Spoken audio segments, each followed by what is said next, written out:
death, destruction, 5 na sir, 5. Tirahin nyo na sir, 6-1.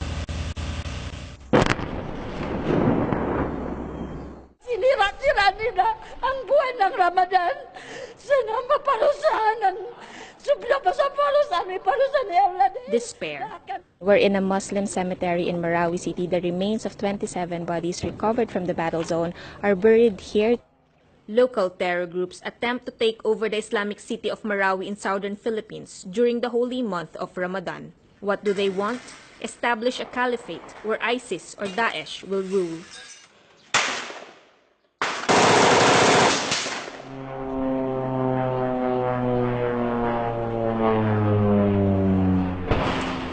It's war. Filipinos against Filipinos.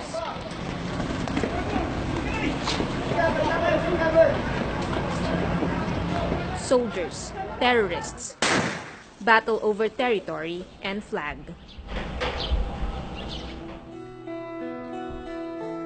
President Rodrigo Duterte declares martial law in Mindanao. It's the biggest crisis of his young administration.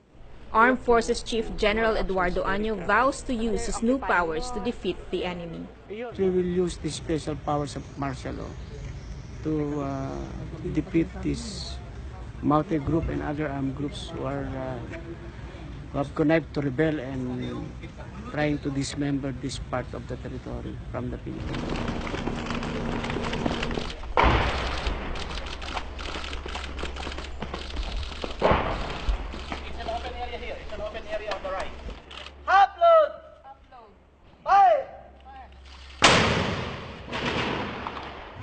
Residents flee.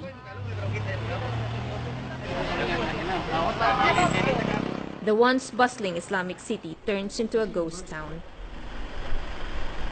There's no easy explanation for the tragedy that hits Marawi.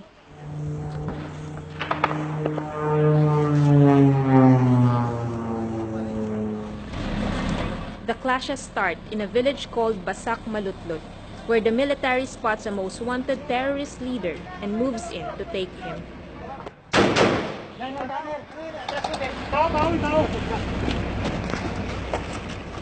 Bullet holes on freshly painted walls show the intense firefight that erupted in this safe house in Basak Malutlut. The Marawi crisis started here. This 4-story building with a red gate was the target of a military raid on May 23 because here they spotted Abu Sayyaf leader Isnilon Hapilon. The first clashes erupted here. ISIS names Isnilon Hapilon its top leader in Southeast Asia. The veteran terrorist leader based in Basilan is responsible for so many atrocities in Mindanao. He has long been the subject of a manhunt. In Marawi, he joins young radicals who grew up in the city. The Maute brothers led by Omar and Abdullah. They all pledged allegiance to ISIS. Kaya nabigla yung tropa natin dahil nung gusto nilang huliin si Isnilon Hapilon, kukunti lang naman yung tropa doon sa bahay na yon. Pero nung lapitan nila yung bahay at pasukin yung gate, lumaban sila. Tapos yung mga paligid na, yung mga bahay-bahay sa paligid, meron din palang mga armado doon. Hapilon escapes arrest yet again. What happens next surprises the generals. Armed Marawi residents rush into the streets, wave the ISIS black flag, and attack strategic points around the city. They occupy a Maypakpak Medical Center. They harass Camp Maranaw, the military headquarters. They surround the city hall. Hindi natin pwedeng iwanan ng city hall dahil there were attempts na gusto nilang pasukin ito and they will take over the... They wanted to raise the black yes, ma'am. flag. They release prisoners at the city jail, set ablaze the Protestant-run Dansalan College and the Catholic St. Mary's Parish. They take hostages along the way, move towards Bangulo, the city's commercial district, where they hold out for months. Barangay Maria Cristina Balon. Marawi Bishop Edwin de la Peña is away when the terrorists attack the city. But his residence is packed with workers in the middle of preparations for a Catholic fiesta. They were ready captives, when the terrorists came in. They take his right-hand man, Father Chito Suganob, and church staff. Naka-receive ako ng tawag using the cell phone of my secretary. But to my surprise, yung boses ay boses lalaki at saka matapang at saka he was ordering me this to do this and that, no. He was giving me his demands, no, na dapat iparating ko sa military that they declare ceasefire. The bishop hears crying in the background. The man gives the phone to Father Chito. Si Father Chito, sabi niya, kami ay na-hostage ngayon dito, Bishop.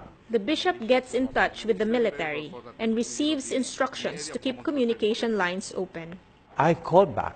I was the one who contacted them that I have already relayed the message. Hindi ko na makontak. Wala na. The line was cut off, no? The armed men also target Dansalan College, a Protestant-run school the Maute brothers attended as young boys. Pinalabas yung mga maranaw, sabi na, sasabihin nyo to sa mga officials nyo or military na nakuha namin yung mga teachers nyo or co-teachers nyo. Ganyan. Nalabas sila, kami pinapasok sa van.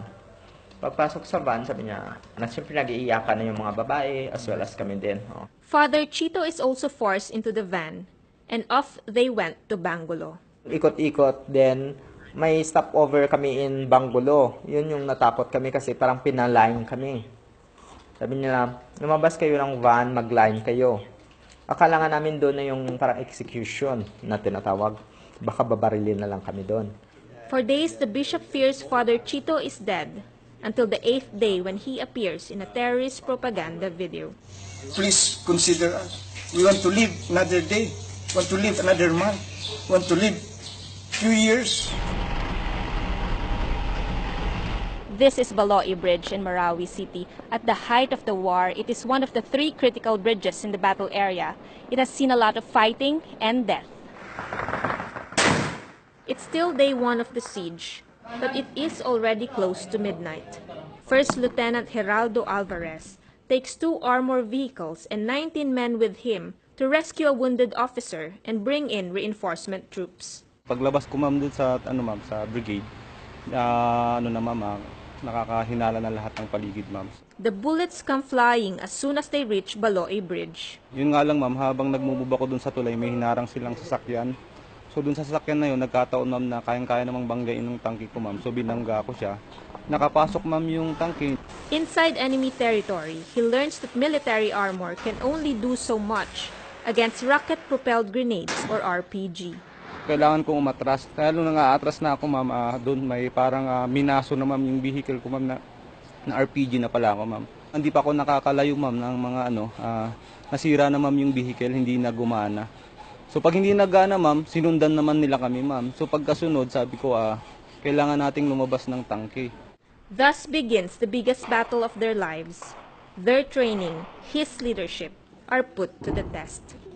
Nawala na yung usok doon sa vehicle, nakita ko na yung situations nila.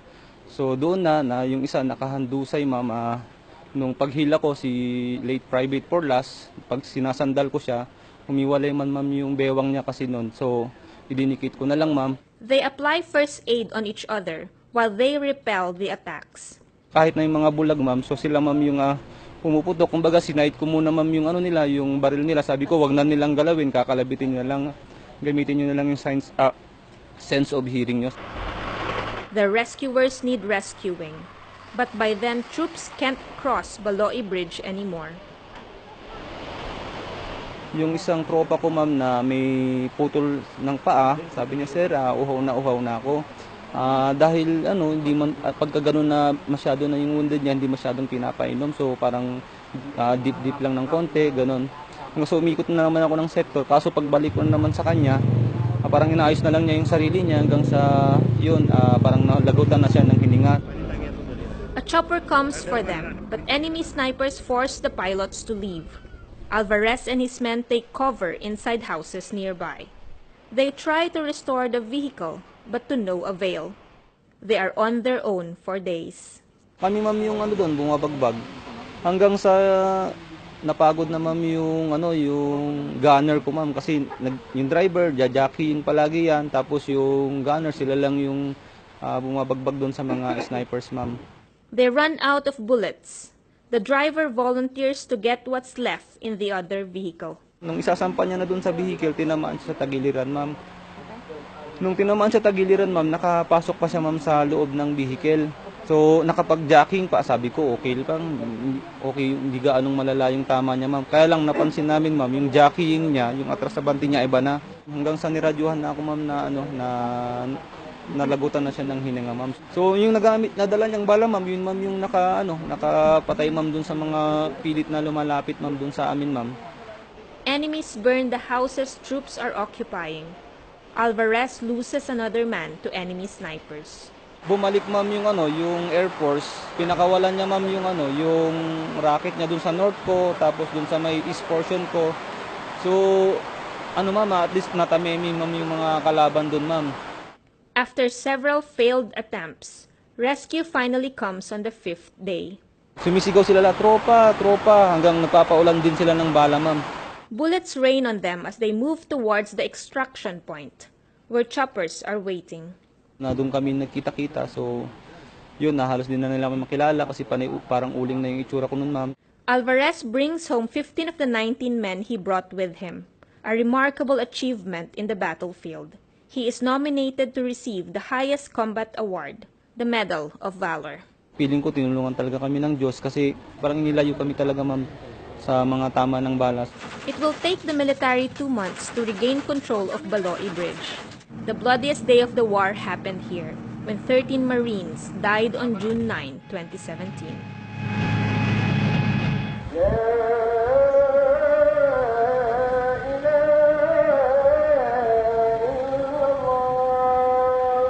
Marawi is notorious for loose firearms.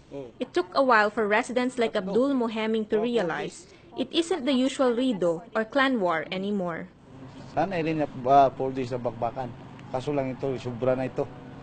Noon, mga rido lang, yung patay-patay lang sa daan. Ngayon, nagsubra na ngayon. Marami na napugutan ng ulo dyan sa malatlat. He evacuates on day 5 of the clashes. Sobra na. Hindi na kami makatulog sa putukan. Nagamitan na ng yung mga bomba na malalakas. Yung hindi namin kaya pakinggan.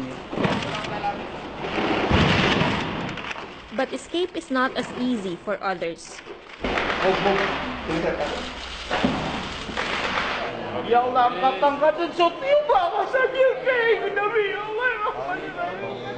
Neighbors turn into heroes in the rush to rescue civilians trapped in the battle zone. Baka wala na. Hindi na makano. Igalap-galap ang mga rescue ya. Ano saan ma-rescue? Ayun na, salong. Okay na. In areas rescuers cannot reach, residents like Anisa Mukado brave the crossfire. Tumakas kami 3 na doon sa Ikom, doon yung bahay namin. Kaya ang ginawa ko, umakyat ako ng pader, tumalon kami. Kaya tumakbo kami pasiksag, makagrinig kami ng motor ng mga ISIS na yan, magtago kami. Din tatakbo naman. Makikita din namin na helicopter, kaya baka hindi kami nila makikita, kaya hindi natin alam kung sinong kalaban mo. She sees a soldier at Bangulo Bridge and screams for help. Sabi ko, tulong! Civilian kami! Na yung sinalubong nila ako, na tinulungan nila ako, doon kami nakaligtas. Ang dami-dami ngayon civilian dyan, hindi nakalabas. Sabi nila, oy, kung makalabas ka dyan, sabihin mo, marami pa dito, ha?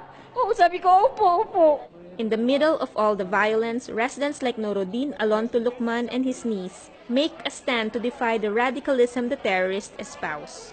Muslims protect their Christian neighbors. I told my Christian friends who are with me that I will die first before they kill you. Mga kasama namin na nagsabi na lang kami ng Allahu Akbar para malaman nila na lahat kami maranaw. Make no mistake about it, the Muslim people in this country are outraged by this action of some people who wants to drive a wedge between the Muslims and Christians and to destroy our city and destroy the relationship between Muslims and Christians in this country.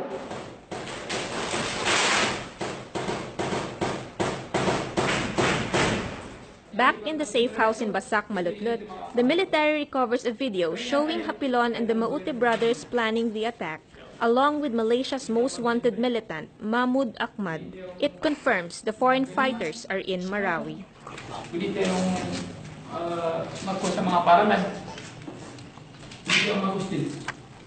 The video is part of propaganda footage the terrorists shot. Well, the grand plan of this multi-ISIS group is actually, in time of the first day of Ramadan, they will seize the whole of Marawi and proclaim an Islamic Caliphate or state, just like what happened in Mosul when al-Baghdadi occupied Mosul June 2014. General Anyo says the raid in Basak, Malutlut foiled a bigger terror attack. They're not able to fully deploy all their forces, actually even additional forces from AKP and BIFF. Supposedly may mga papasok pa. But because of what happened when we raided the safe house on May 23, where we got also the copy of the videos in that safe house, na-abort lahat, naging premature na lahat. But it also shows how much the military underestimated the enemy, despite intelligence reports weeks before the attack.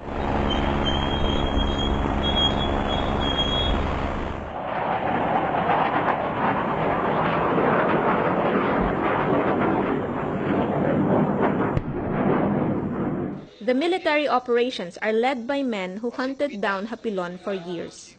Lieutenant General Charlie Galvez is chief of the military command responsible for almost all of the areas in southern Philippines where terrorism is a threat. Politician Mujib Hataman worked with Galvez when he was a young officer in Basilan. Thank you very much. Si General Galvez po, ang Western Mindanao Commander, nag-brigade commander din ho niya sa isla ng Basilan. Kaya tila ata mainit sa kanya si Isnilon Hapilon. The ground commander in Marawi is his classmate in military school. Major General Rolly Bautista also came from Basilan. Yun sa taas, yun. Wala, tumatago na, nagtago na.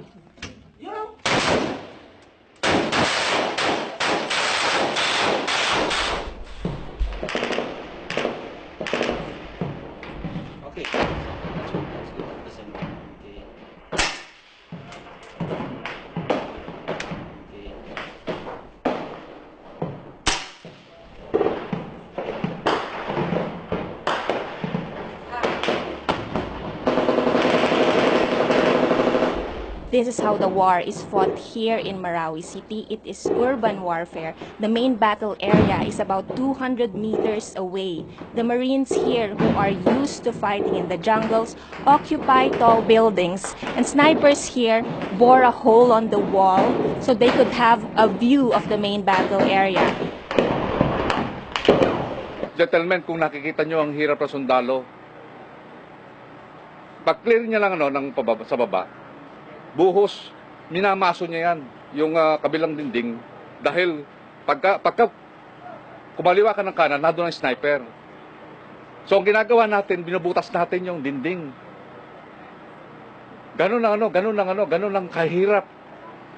Yung dalawang building, dalawang araw din namin binubutas.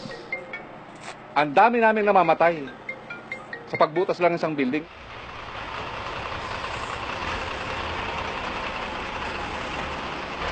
We're looking at the 105mm cannon of the Philippine Army. We are 200 to 300 meters away from the position of the enemies. It's the final push to end the war in Marawi, and from here we can already see the tallest building in the battle area, the CND center point, where one of the officers of the army was killed. The Philippine military fought urban warfare in Zamboanga City in 2013. But Marawi is so much worse. Army, Air Force, Navy. Combined forces in the biggest, longest, and bloodiest operation of the Philippine military since World War II.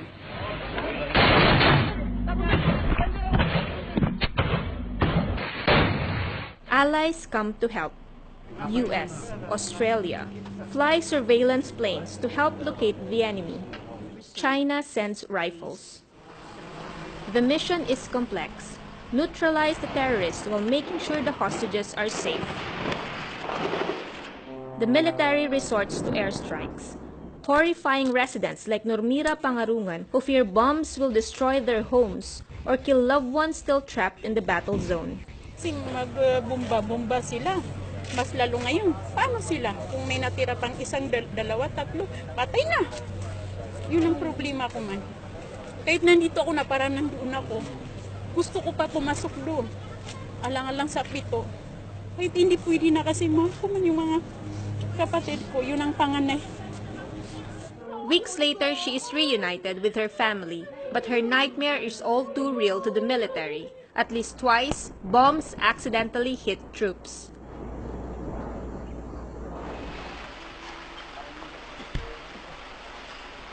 The Marawi War forces young officers to grow old beyond their years. Billy Kodjam left military school only 3 years ago. In June, his company was pulled out of Basilan to join the fighting here.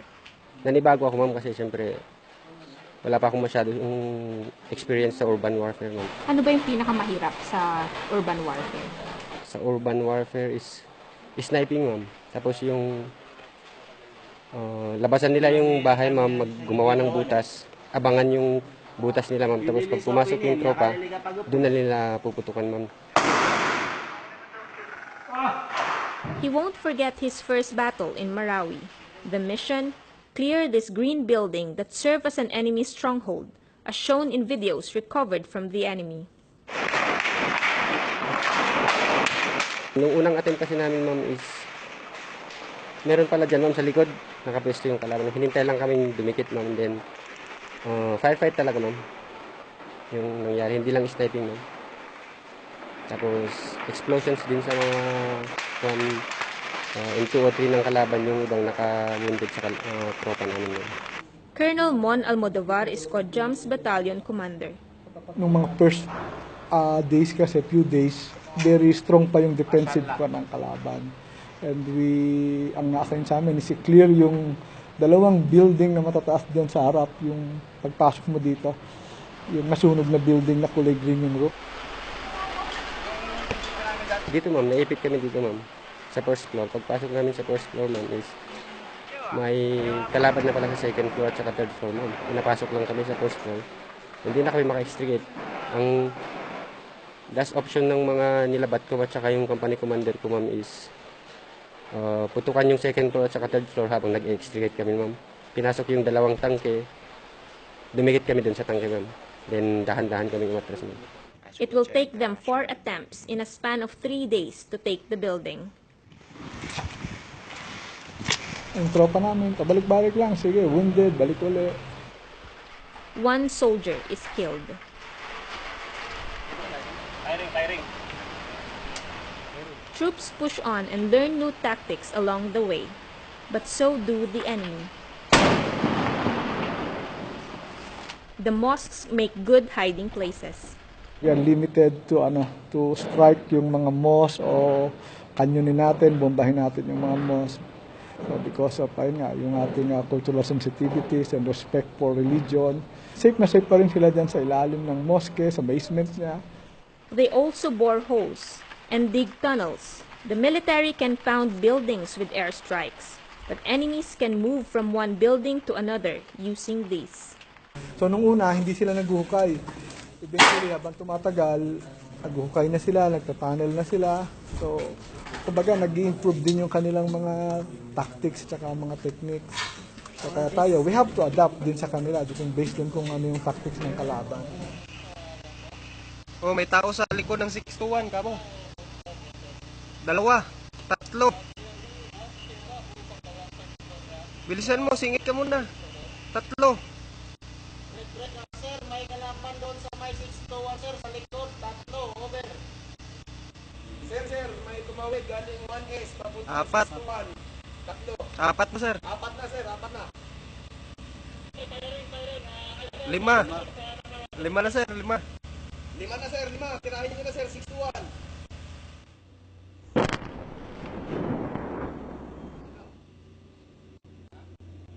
A new problem emerges as troops close in: improvised explosive devices or IEDs. tubok yung suspected nating IED, hindi natin malaman kung anong klaseng ordnance item siya. Pero most probably, remote controlled siya by cell phone. Yung mode of detonation niya is by cell phone. The battle area becomes even more complex. Troops need to move fast to evade enemy snipers, but not too fast or they will trip on these bombs. The death toll rises. Death is always there. Sa pagsundalo ka, nandyan lang talaga yung isang paa mo, lalo na pag nasa giyera ka, it's always, nakabaw na yung isang paa mo sa hukay. So, expected na namin yan. So, however, we as leaders, we tried so hard para protektahan yung aming sundalo. Almodovar's 3rd Scout Ranger Battalion later plays a big role in ending the war.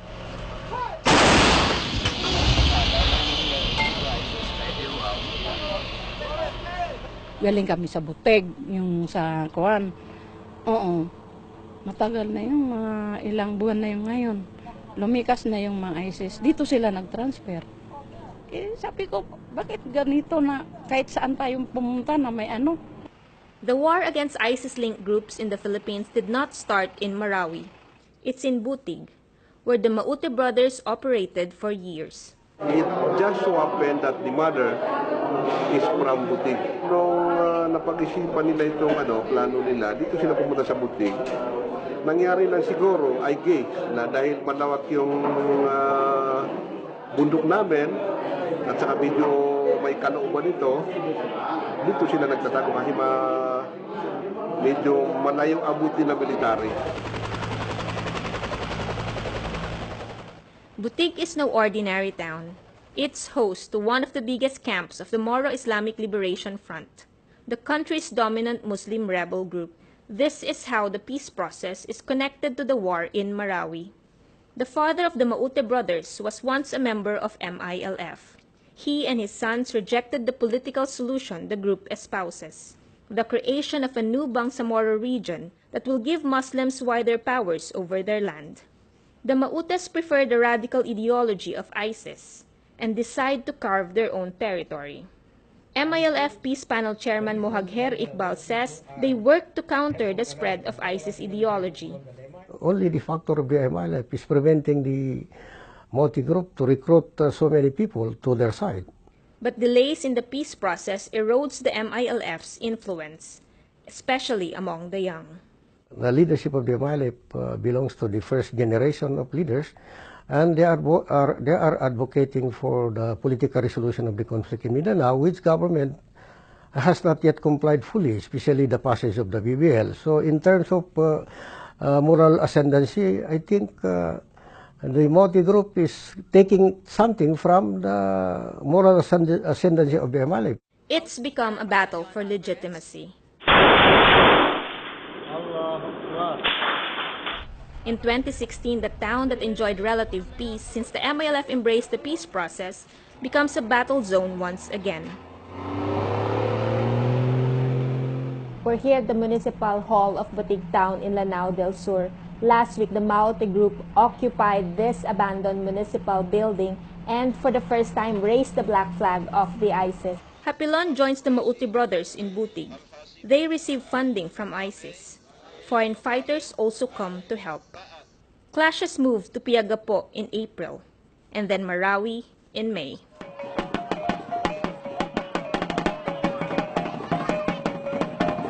The wedding of Norinsha Basher and Jomar Saumay lifts the spirits of the evacuees at the tent city in the town of Pantar. Sana maayos na ang Marawi para makabalik na kami doon. Wala na yung gera. Life goes on despite the difficult situation in evacuation centers. But it's a long wait for the war to end.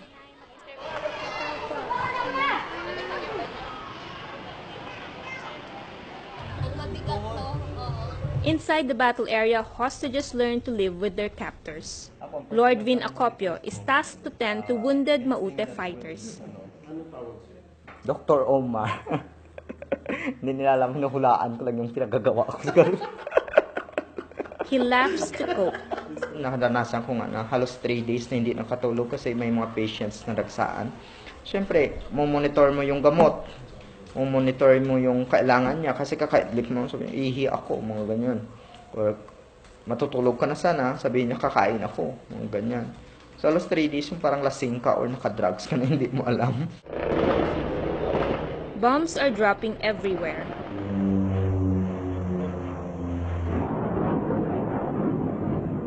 Tanggapin mo lang nasa doon ka sa situation na yun. Kasi wala din magagawa. Kung binubumba kayo dyan, tatakbo ka sa labas, ano nun, di ba? Baka barilin ka din nila. Kasi akala nila tatakbo ka, hindi yung intention mo sana umiwas ka ng bomba. Baka sa isip nila, tatakas ka. One day, Omar Maute finds him crying. Sabi niya, Omar, gawin mo na lang tong trabaho na to. Yung parang humanitarian na, ano ba, dahil kapwa mo sila tao. Huwag mong gawin to dahil captors or terrorists. He meets Hapilon himself. Sabay kami nagdasal nakakatakot yung syempre, yung, alam mo, yung mood nila doon parang, ganon, parang mga seryoso, mga ganon, oo. Pero hindi ko pa doon siya na-recognize na si IH yun. Kasi lately ko lang niya na-recognize nung nakita ko na yung mga news.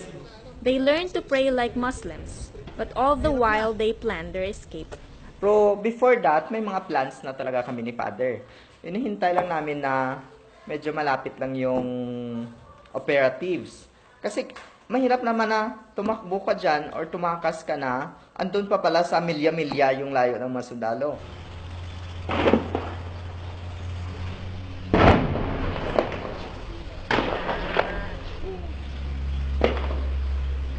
We're only about 400 meters away from Batu Mox, where troops had an intense firefight with the enemies. They overwhelmed them and were able to rescue Father Chito Sugano. After 117 days in captivity, they are free. Pray for me for trauma healing recovery. Thank you very much. God bless you.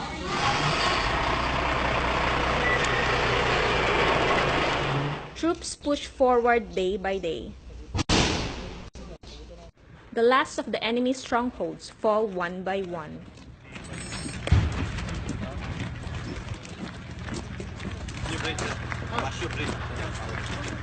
Welcome to First Bishop. Isnilon Hapilon and the Mautes put up a damn good fight. But on October 16, 2017, they meet their end in Marawi in an assault that Colonel Almodovar leads. A bullet to Hapilon's chest, another bullet to Omar Maute's head, put an end to their reign of terror. I am confirming that the taunted emir of ISIS in the Philippines and Abu Sayyaf leader is Nilon Hapilon, and the last of the dreaded Maute brothers, Omar Khayyam, are both dead.